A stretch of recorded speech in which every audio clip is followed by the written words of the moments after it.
Hello everybody, आप सब लोग कैसे हैं? ठीक हैं? सो आज हम प्रैक्टिस टेस्ट 3 की उर्दू ट्रांसलेशन करेंगे. ठीक है, so let's start. Question number 1. Is the statement below true और फॉल्स? नीचे दिए गए स्टेटमेंट सही है या गलत? People are able to buy national lottery tickets in the UK if they are aged 14 or over.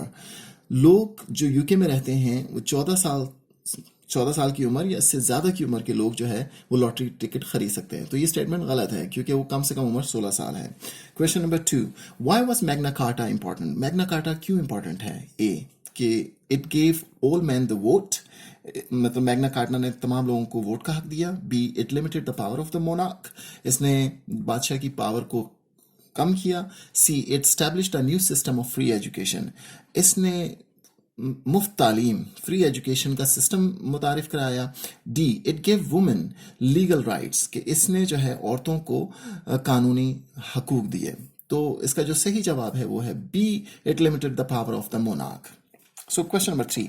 Which two types of case are held in country courts? Country court में किस किस्म के केसेस होते हैं, सुने जाते हैं? तो उन्होंने 4 ऑप्शन दिए हैं. A divorce, B murder, C minor criminal offences, D breaches of contract.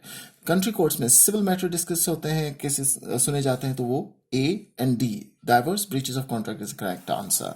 Question number 4. Which of the following statements is correct? नीचे दिए गए स्टेटमेंट में से कौन सा स्टेटमेंट सही है? A the industrial revolution was the rapid development of industry in the 18th and 19th century. Industrial revolution जो है उसमें इंडस्ट्री बहुत तेजी से ग्रो की 18वीं और 19वीं सदी में. क्या ये स्टेटमेंट सही है? या B the industrial revolution introduced changes in the banking system in the 1970s. 1970 में बैंकिंग सिस्टम के अंदर इंडस्ट्रियल रेवोल्यूशन ने बहुत सारी तब्दीलियां की. तो इसका सही जवाब है A. Question number 5. Who built the Tower of London? Tower of London किसने बनाया? A Oliver Cromwell, B. Queen Elizabeth II, C. William the Conqueror, D. Winston Churchill. So इसका सही जवाब है C. William the Conqueror. Question number 6. Which two chambers from the UK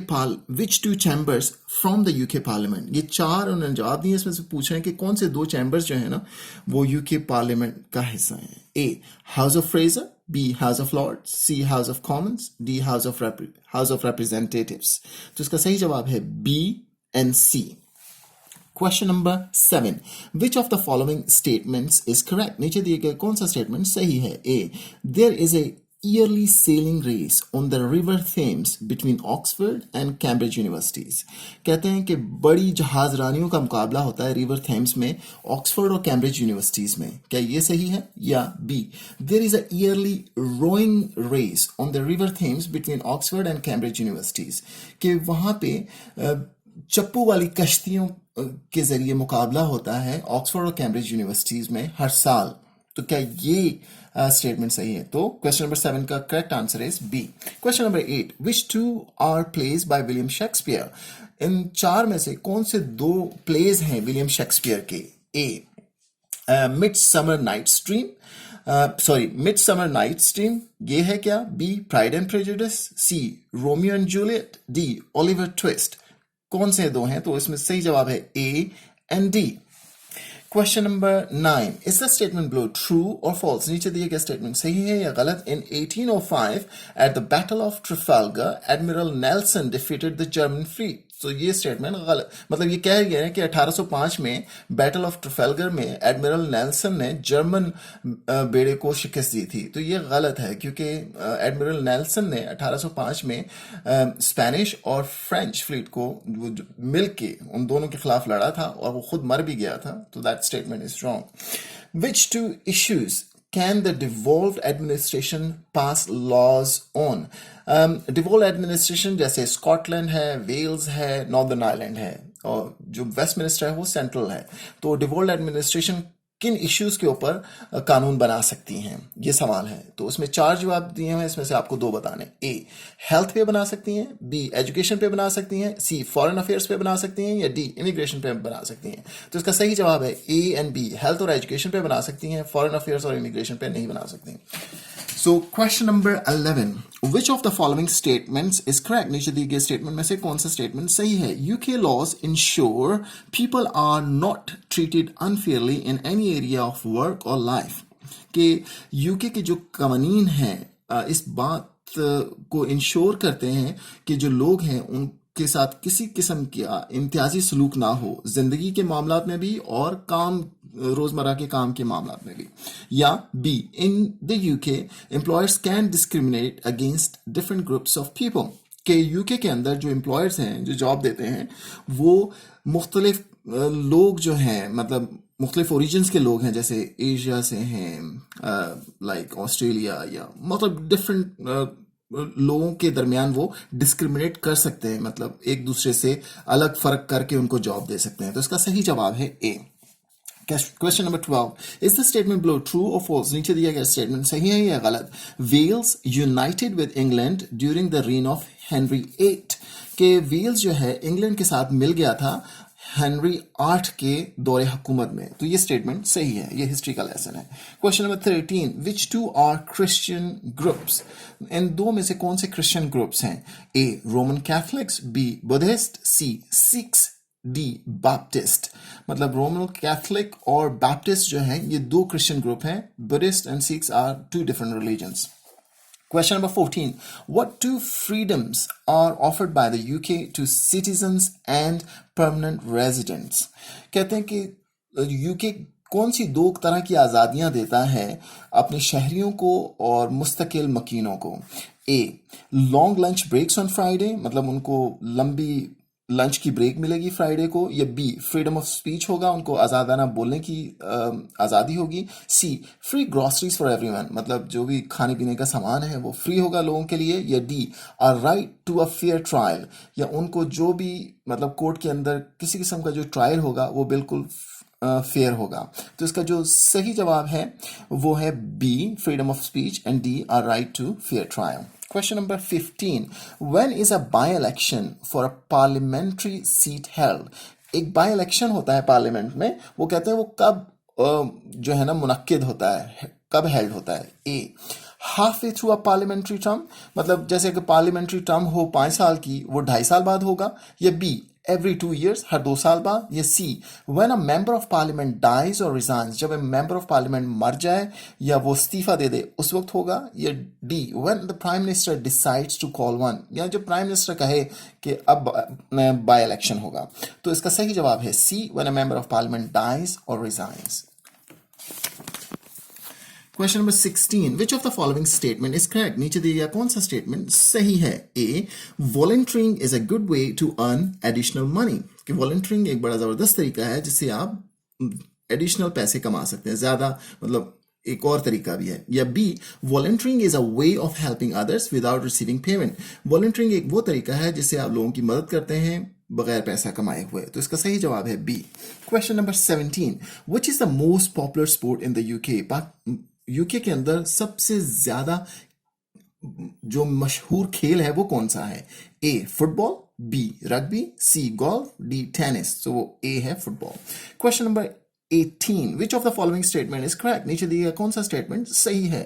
Charles, King of Scotland, was restored as King Charles II of England in 1660. कहते हैं Charles जो England Scotland का king था उसको जो है किंग चार्ल्स 2 बना दिया गया इंग्लैंड का 1660 में. क्या ये स्टेटमेंट सही है? या Bonnie Prince Charlie became King Charles 2 of England in 1660, या बोनी प्रिंस चार्ली जो है उसे किंग चार्ल्स 2 इंग्लैंड का बना दिया गया था 1660 में. तो सही जवाब है A. Question number 19. Which two of the following do you have to pay tax on? इन 4 जवाबों में से पूछ रहे हैं कि किन 2 तरीकों पे आपको टैक्स पे करना है. ए, प्रॉफिट्स फ्रॉम सेल्फ एम्प्लॉयमेंट, जो आप सेल्फ एम्प्लॉयमेंट करें, मतलब आप खुद से काम कर रहे हो, उसके जो आपको प्रॉफिट मिले उसके ऊपर आप टैक्स देना है. या B, income from property savings and dividends, जो भी आपकी प्रॉपर्टी से आपकी इनकम आती है, ये जो आपने सेविंग रखी है या आपका डिविडेंड है, उसके ऊपर आपने टैक्स देना है. या C, shopping vouchers given to you by family और फ्रेंड्स, जो शॉपिंग वाउचर्स आपको आपकी फैमिली दे या दोस्त यार दें उसके ऊपर आपने टैक्स देना है. या D, small amounts of money given to you as a gift. थोड़े से पैसे आपको एज ए गिफ्ट मिले उसके ऊपर आपने टैक्स देना है। तो इसका सही जवाब है A and B. Question number 20, which of the following statement is correct? नीचे दिए गए दो स्टेटमेंट में से कौन सा स्टेटमेंट सही है? The proms is an 8-week summer season of orchestral music. कहते हैं जो प्रॉम्स है वो 8 हफ्तों का समर का सीजन है जिसमें ऑर्केस्ट्रल म्यूजिक बजाया जाता है। या B, the Proms are series of tennis matches held every June in London. या प्रॉम्स जो है सीरीज ऑफ टेनिस मैचेस होते हैं जो कि हर साल जून में लंदन में मुनक्किद होते हैं। तो इसका सही जवाब है A. So question number 21, what were the troubles about? इन्होंने कॉमर्स में ट्रबल्स लिखा हुआ है, इसका मतलब है कि ट्रबल किस चीज, चार में से किस चीज को ट्रबल रेफर करती है? ए, इंडिपेंडेंट फॉर वेल्स, जब इंडिपेंडेंट फॉर वेल्स हुई थी उसको ट्रबल रेफर करती है। या disagreement over Ireland becoming one country, या डिसएग्रीमेंट था आयरलैंड का कि मतलब डिसएग्रीमेंट हो रहा था कि आयरलैंड एक कंट्री बने। या सी, इंडिपेंडेंस फॉर स्कॉटलैंड को ट्रबल्स के लिए रेफर किया जाता है कि स्कॉटलैंड की जो आज़ादी है वो ट्रबल है। या D, setting up an English parliament, या सेटिंग अप इंग्लिश पार्लियामेंट जो है उसको ट्रबल्स के नाम से याद किया जाता है हिस्ट्री के पेजेस में। तो इसका सही जवाब है B, disagreement over Ireland become one country, क्योंकि वो नॉर्थ आयरलैंड और साउथ आयरलैंड था। नॉर्दर्न आयरलैंड को जो है जो लोग रहते थे वो नहीं चाहते थे कि वो सदर्न आयरलैंड जो इस वक्त रिपब्लिक ऑफ आयरलैंड है उसका हिस्सा बने, तो उस वक्त काफ़ी दंगे फसाद हुए थे, उसको ट्रबल्स के नाम से याद किया जाता है। Question number 22, which two fought in wars against Napoleon? इन चार लोगों में से कौन से हैं जो दो हैं जिन्होंने मिलके नेपोलियन के खिलाफ लड़े थे? ए, मार्गरेट थैचर, क्या मार्गरेट थैचर लड़ी थी? बी, होरेशियो नेल्सन लड़ा था। सी, विंस्टन चर्चिल लड़ा था। या D, the duke of Wellington लड़ा था। तो सही जवाब है B and D. So question number 23, is the statement below true और फॉल्स? नीचे दिया गया स्टेटमेंट सही है या गलत? Most people in the UK live in towns and cities. ज्यादातर लोग यूके में टाउन्स और सिटीज में मतलब कस्बों में और शहरों में रहते हैं। तो ये बिल्कुल सही स्टेटमेंट है, true. Question number 24, what must you have done in order to vote in election? आपको क्या जरूर करना चाहिए अगर आपने इलेक्शंस में वोट करना है? A, paid income tax in the previous year, आपको इनकम टैक्स पे करना है पिछले साल का। B, put your name on the electoral register, आपने अपना नाम लिखना है, नाम लिखवाना है इलेक्टोरल रजिस्टर में। या C, register your identity with the police के साथ आपने अपनी शनाख्त को रजिस्टर करवाना है। या D, passed an electoral test, आपको इलेक्टोरल टेस्ट है उसको पास करना है। तो इसका सही जवाब है बी, कि आपने अपना इलेक्टोरल रजिस्टर में अपना नाम लिखवाना है। तो इस तरह दोस्तों that's we have completed practice test 3। अगर आप लोग अगर आपको इसके अलावा कोई सवाल हो और प्लीज़ मुझे ये ज़रूर बताइएगा कि आपको ये वीडियो पसंद आ रही हैं। अगर मज़ीद इसमें कुछ चेंज आपको कोई भी किस्म का व्यू है जो आप शेयर करना चाहते हैं तो please feel free to share with me. I would be happy to update more and more, तो इसको मैं ऐड करता जाऊँगा। So I hope you enjoy the video. Best of luck.